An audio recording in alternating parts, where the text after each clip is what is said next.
From 1,000 to 750 million with Kevin, Vince and Nick Vshred. It's all about the marketing. The only thing I would say is if you like doing cardio... He didn't, did he? You need to stop doing steady state cardio because it's not a quality way of losing weight. He didn't. Long term, and you're going to hate it, and those both work together. He did. Once you know what your body type is... He either set up or took part in a podcast that used the exact same backdrop as the Rogan podcast and then used that clip as a social media advert with no context. This is our body type quiz. That is what is called being a sneaky And so I've just released a video on my other channel about the TikToker who found a giant and then disappeared. Usual stuff. Just a bit of fun. Linked up there and linked down there. Go watch it. You might not see me post ever again.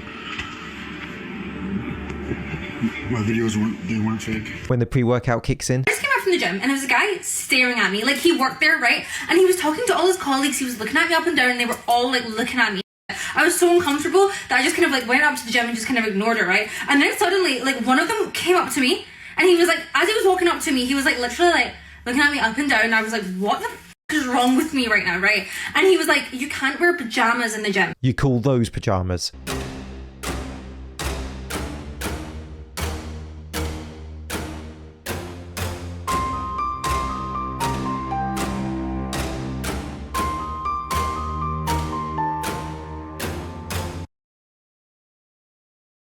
That's probably what the other people training in the gym were thinking when you stripped down to your skimpies and clenched your cheeks together like you just had a dodgy kebab. This guy walked right in front of my camera while I was filming at the gym, so here's what I did.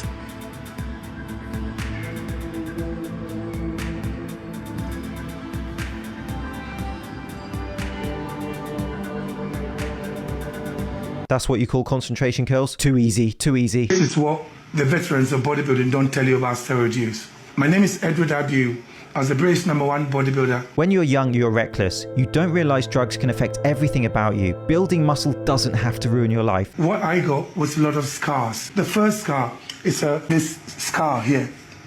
Now, that was an abscess from injecting steroids into my lats. Apart from that, I used to get panic attacks. I had prostate where it got to a point where I had permanent pain in my right testicle. It would not go away. And then I had peripheral neuropathy where I was constantly doing that because pins and needles down my arm all the time, and then my feet used to be hot and itchy all the time. In a time where PED use is glorified on social media and can help people to blow up their profiles, I'm doing what I'm doing now to help younger people. Worth remembering that there's no smoke without fire, unless that fire was stoked by this guy, probably just by rubbing his hands together.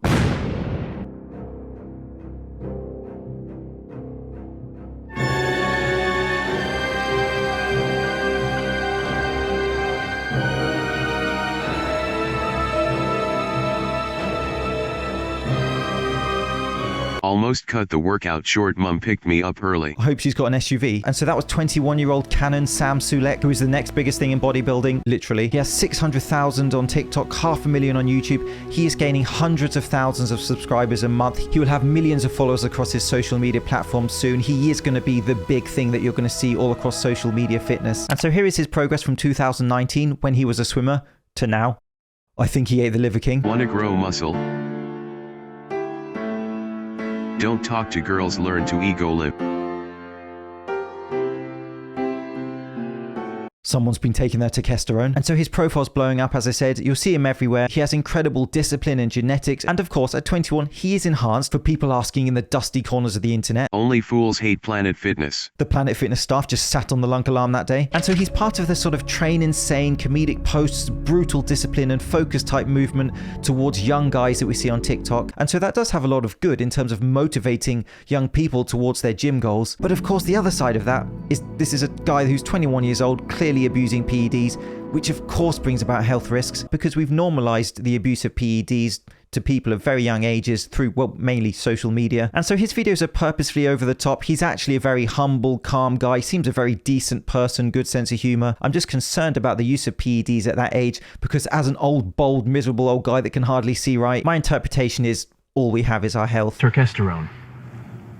Overrated, it is almost entirely popular because of social media hype, which I think it got because it sounds like testosterone. If it had a more boring name, it would not be nearly as popular. It completely lacks human data. And also, it has serious quality control issues. Oh, yeah. Which is a big problem. You don't really know what you're taking. So I didn't know there was a dosing scandal in relation to turkesterone. I am unsure if that's correct or not. I haven't looked into it, but Science.org have just released this article. Many sports supplements have no trace of their key ingredients. Why am I not surprised in an industry full of thieves and liars that they're not actually putting any of the actual ingredient that they're selling in the supplement? And so this article is referring to this research conducted last month in July 2023. The researchers analysed many substances including turkesterone, but they did not list the specific brands. 89% of dietary supplement labels did not accurately declare the ingredients found in the products, and 12% of products contained FDA prohibited ingredients. 23 of 57 products, 40% did not contain a detectable amount of the labeled ingredient. So this does happen in the supplement industry. It doesn't increase mTOR, it doesn't increase muscle protein synthesis, there's no receptor in the muscle cell for it, and it doesn't appear to impact muscle protein breakdown. I don't think it does anything. It's not unknown for supplement shysters to underdose their underdose supplements, and I think it's highly problematic when you see stuff like this. People claim turkesterone is bull, and that does nothing for the body. Well, if that's the case, how do you explain this transformation? As you can see, he's got very little muscle. He's quite lean, but there's nothing under there. This is what happens after 8 months of turkesterone. The results speak for themselves. This man has diced. Just on turkesterone, solid training and diet, he was able to achieve this. That just looks like 8 months of solid training and diet, and naturally achievable. He's contracting his muscles also by holding the weight, and he just got really lean and defined. Anecdotal claims like that, especially when attributing a large proportion of success to a specific supplement, are unfounded in my interpretation. And this actually ties into what I want to do, because I actually just decided to stop fighting. It's just not, not my thing anymore. Former UFC tank Alistair Overeem, who has stunned fans by revealing that he has lost 60 pounds and retired. People are wondering what's happened. It's all fine, he just took the Vshred body type quiz. And this is what I like, health.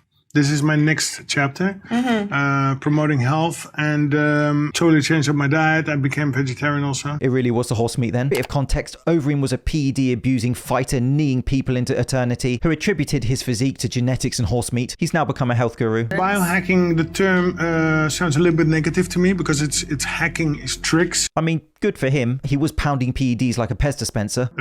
Fruit does not create acidity. It alkalizes. So fruit is actually, we are designed to eat fruit. We're not designed to eat meat. So this acidity, alkalinity has to do with also cancer.